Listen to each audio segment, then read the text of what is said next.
continuing production of The Open Mind has been made possible by grants from the Rosalind P. Walter Foundation, the Bluestein Family Foundation, the Thomas and Teresa Malarkey Foundation, the Garfinkel Menard Foundation, the Center for Educational Outreach and Innovation at Teachers College, Columbia University, the Commonwealth Fund, and from the corporate community, Mutual of America.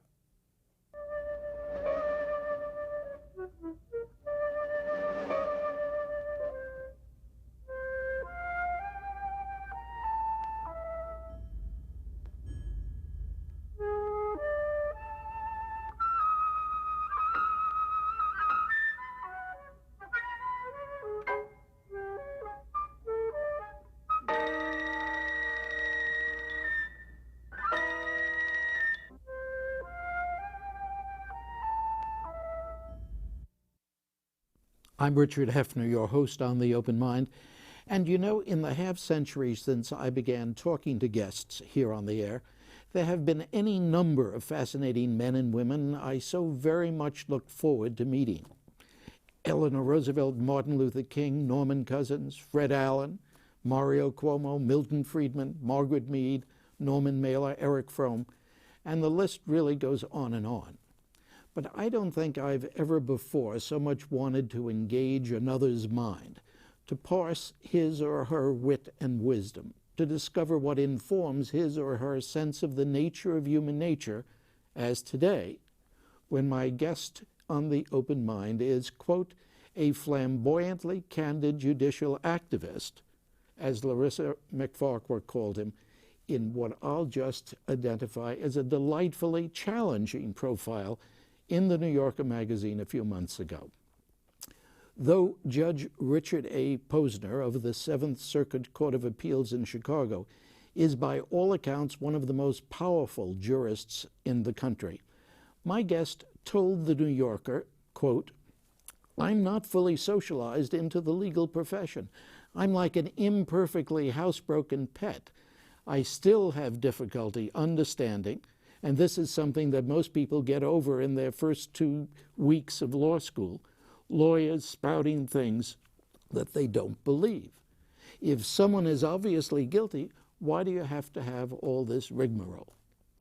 Well, Judge Posner writes well, certainly. He writes often, quite often, though it's not true that he publishes a book every half hour. But it often feels that way.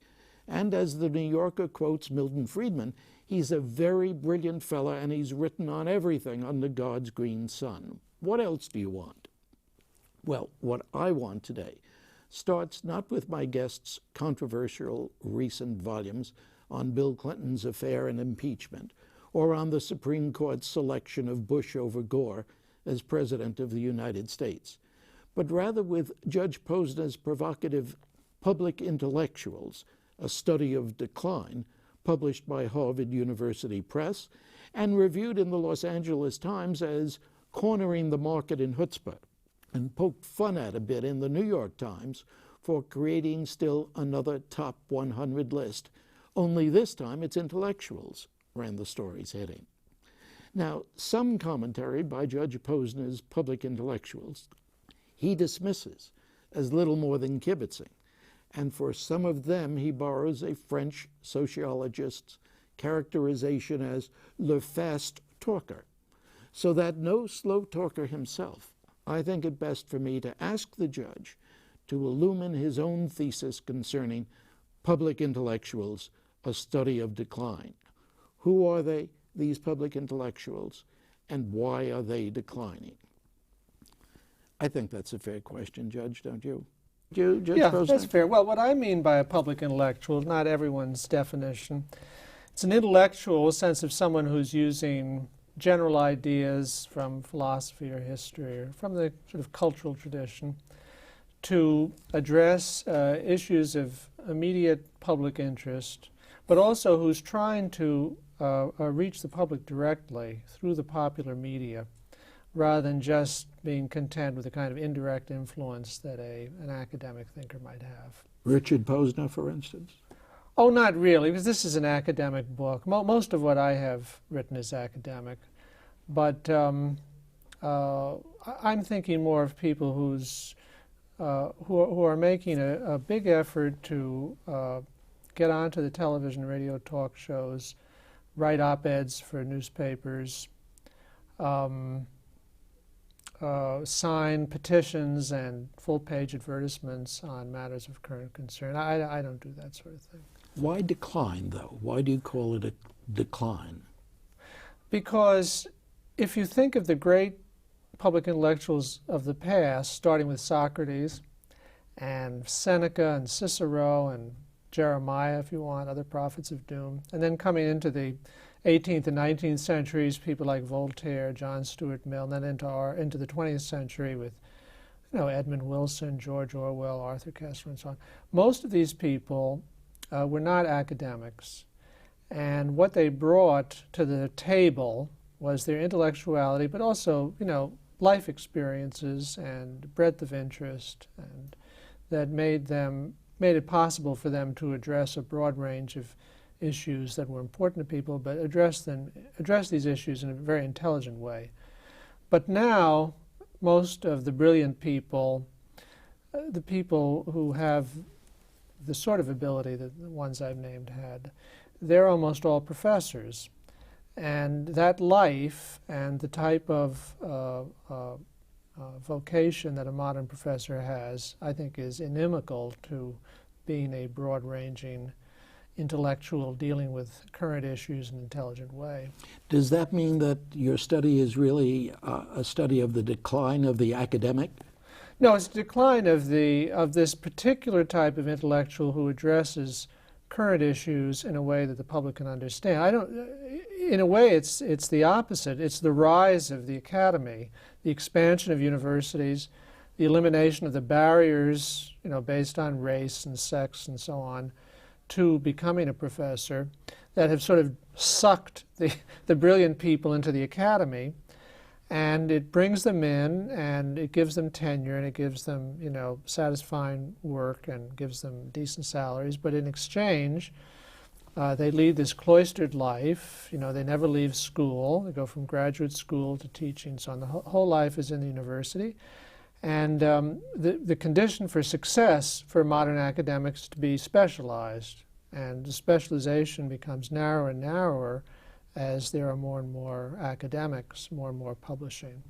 So you have these people who lead rather cloistered lives in university and whose work is just exceedingly specialized.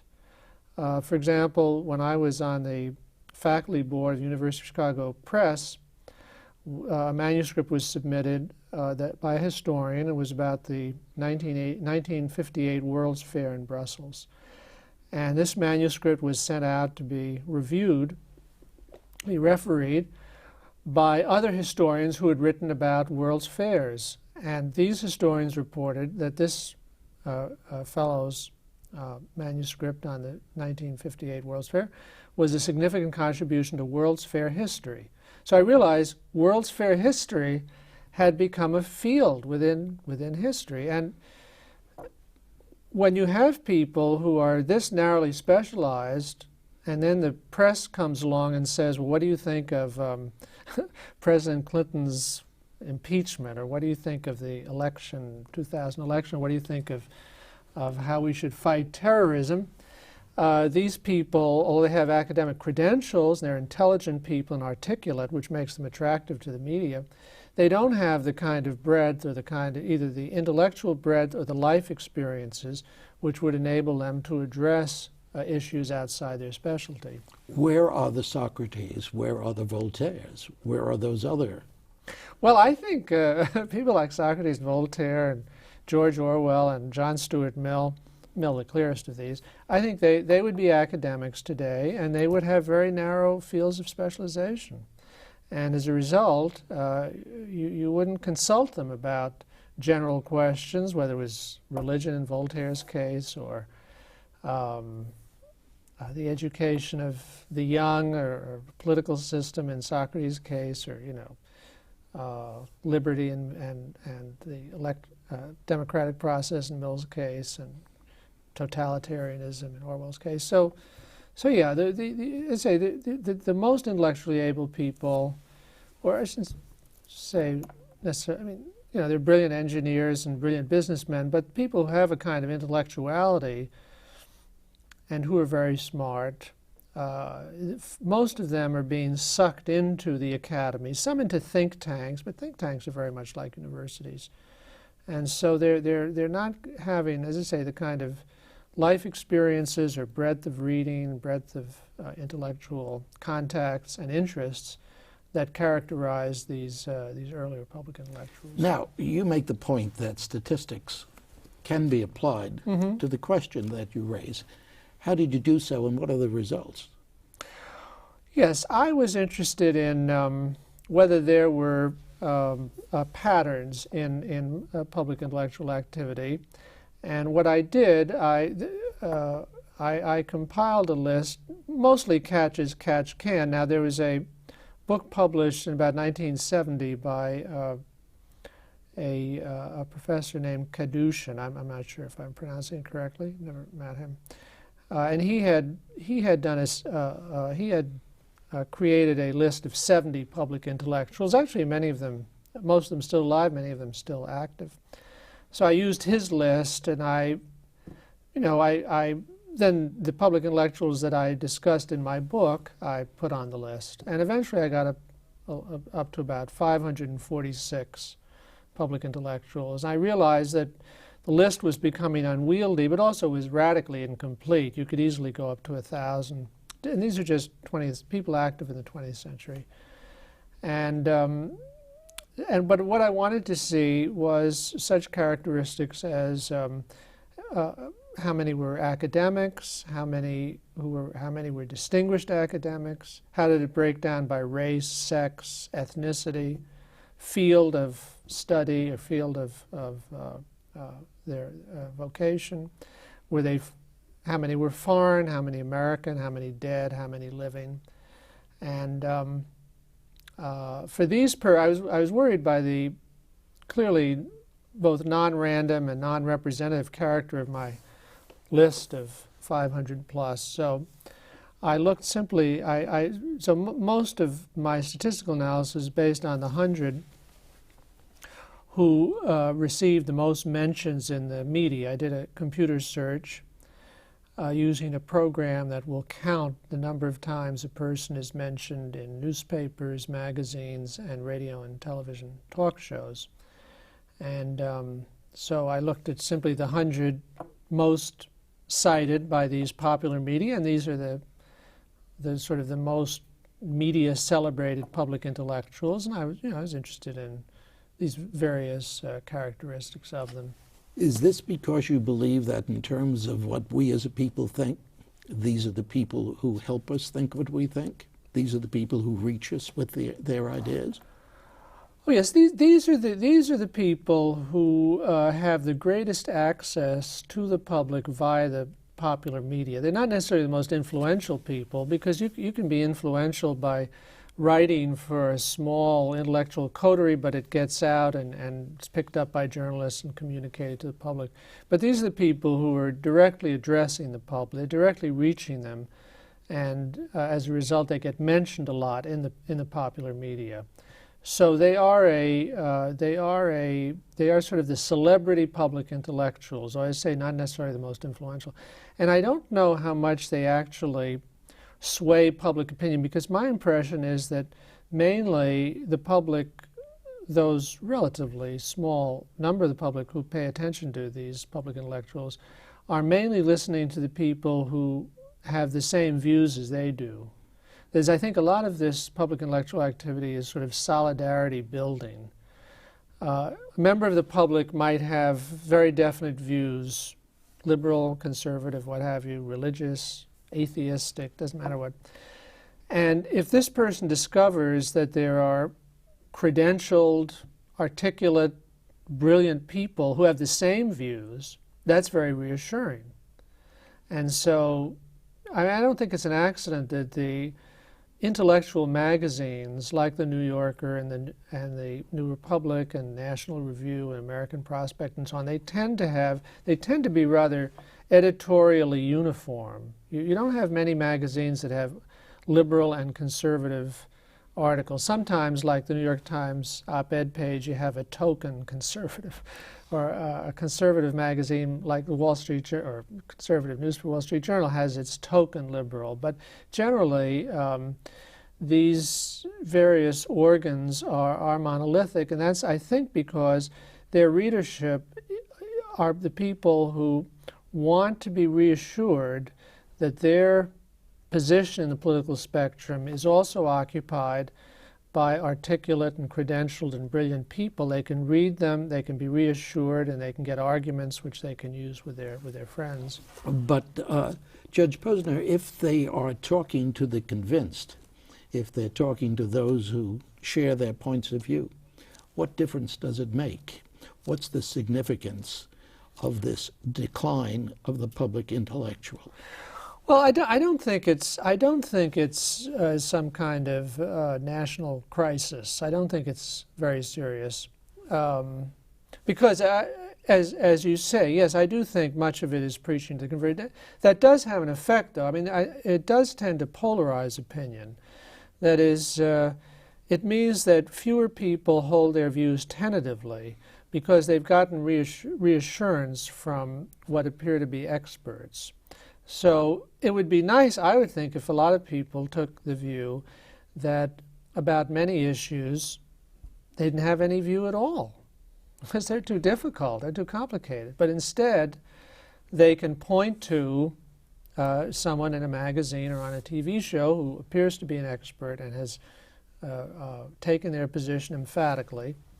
And so I think that's a bit of a problem. And I think also I think the universities are hurt to a certain extent by the antics of some of their what do you public mean, intellectual. antics? Well, the fact that people who have full-time academic positions will often engage in extremely irresponsible public intellectual activity, in which they will be identified with the university. That'll be the first thing said about them, and yet they're saying things that really should bring the university enterprise into disrepute. You want to make them accountable, don't you? Yeah, I'd like them. Yes, I think accountability is important.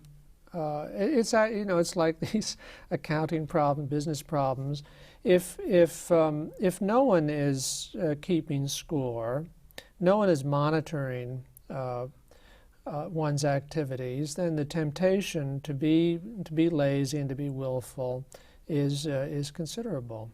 I was fascinated that you make the point that many economists fall into that group that frequently make irresponsible statements. Yes. And you wish there was some kind of publication that the universities maintained which showed what they had predicted, what they had proclaimed, yes, and then what happened really. And reading that, I then read in Paul Krugman's column, and you talk about, write about Paul Krugman, that on the 22nd of February he wrote, personally, about whether the recession is over or not.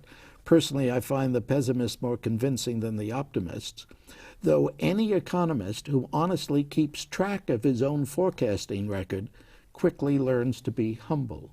And in a sense, he was saying what you were saying, only you want to make this known. Yes, yes. And of course, Krugman is speaking in generalities. He's not saying that his predictions have long been erroneous. But you're saying something like that. Yes.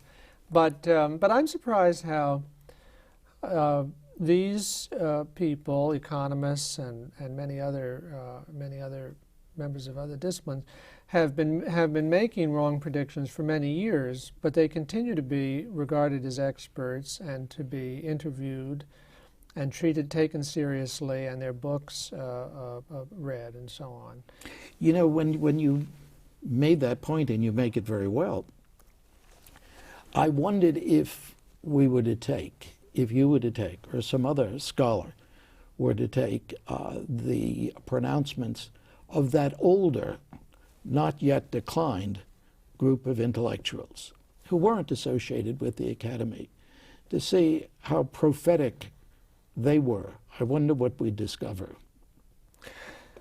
We would discover a mixed bag.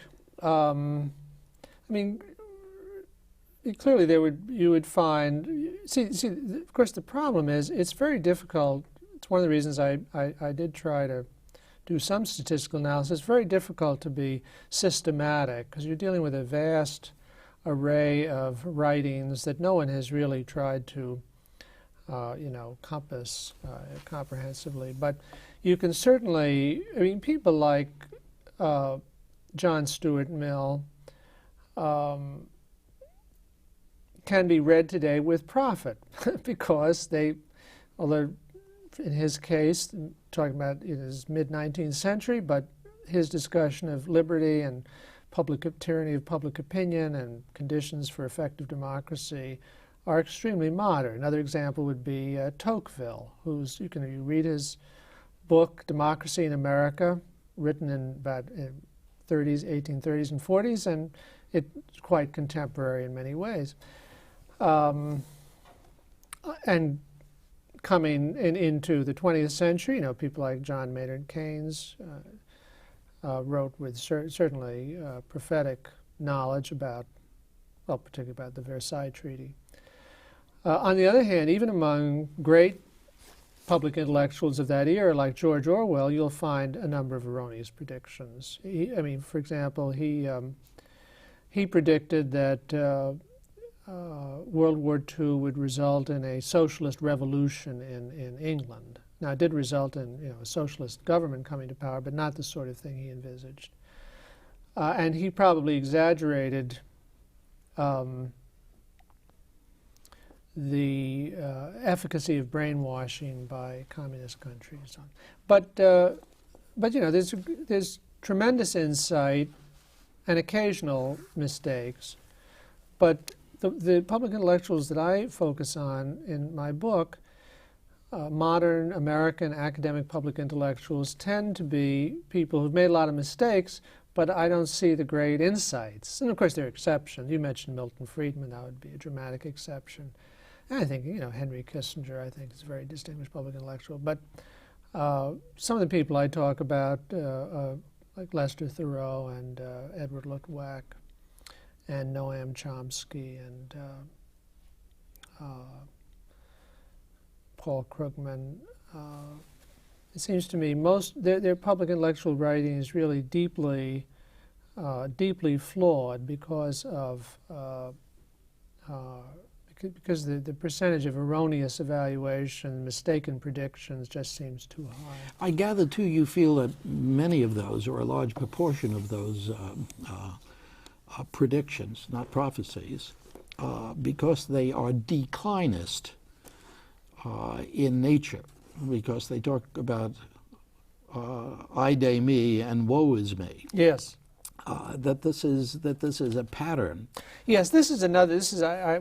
I haven't emphasized this so far in our discussion. Yeah, well, one of the things that struck me is that this public intellectual activity has a little more structure than has been assumed, in the sense that there are these sort of different genres of public activity, of public intellectual expression, and somehow they seem to have their own rules. And so if you decide to do a political satire, it's going to have a particular character, and if you decide to do environmental predictions, have a certain character. And one of the most distinctive genres is this. It really does start with Jeremiah. This is declinism, is the notion that your culture, in this case would be American, late 20th century culture, is in decline, sort of across the board. That there's a kind of unity of culture, and so one example seems to me to be kind of comical is a book, very recent book by Jacques Barzun, in which he talks about decadence and describes ours as a decadent society. One of the examples he gives is the movement toward informal dress on, Wall Street, law firms, restaurants, so on. Men aren't wearing ties and jackets anymore. And he regards this as a really kind of meaningful symptom of national decline. And this, picking on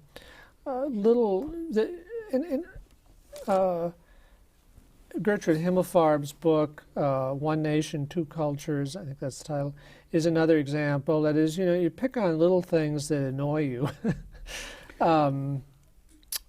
Well, of little course, vulgarity in popular culture, and then you use that to be symptomatic of a really alarming national decline. well, of course, Jacques Barzin, who was my teacher 60 years ago, was saying the same things then as he has written most recently, and meaning them as intensely as he does now, which doesn't necessarily mean that he's wrong, or that Himmelfarb is wrong, or that any of the others you mentioned, but you certainly are correct. There is this tradition of declining. Well, if one predicts decline, I suppose if you started predicting the decline of the Roman Empire in the year 1, You'd be in safe. 250 years, you'd be vindicated, yeah. But And your own prophecy in the half minute we have left? no, I don't do predictions. You don't do prophecies? No. But you are disturbed by this trend in American writing, and you do see it as a decline. You see it as a movement. Yes, but I don't think it has. Well, you asked whether I thought it was significant, and I don't think it poses a danger to the society. That's good, because this is the end of our program, and I'm glad we're not in danger. Judge Posner, thank you for joining me today. And thanks, too, to you in the audience. I hope you join us again next time. And if you would like a transcript of today's program, please send $4 in check or money order to the Open Mind, P.O. Box 7977, FDR Station, New York, New York 10150. Meanwhile, as an old friend used to say, good night and good luck.